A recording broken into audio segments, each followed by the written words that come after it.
మళ్ళీ ఈరోజు కూడా అదే జరుగుతుంది.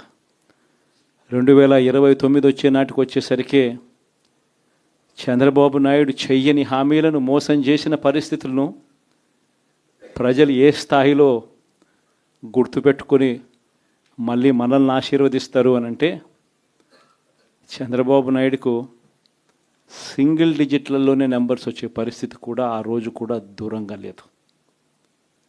ఇది వాస్తవం.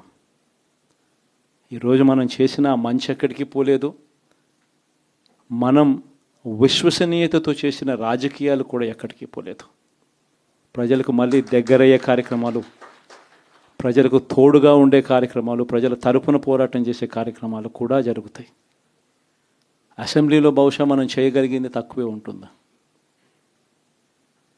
ఎందుకంటే మనకు వచ్చిన సంఖ్యాబలం కూడా చాలా తక్కువే. పైగా కౌరవ సామ్రాజ్యం లేకపోతా ఉన్నాం.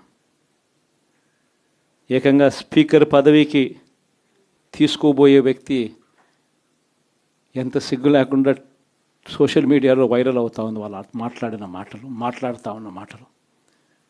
ఒకడంటాడు జగన్ ఓడిపోయాడు, ఇంకా చనిపోలేదు అని ఒకడు అంటాడు. ఇంకా చావలేదు అని ఒకడు అంటాడు. ఇంకొకడు అంటాడు చచ్చేదా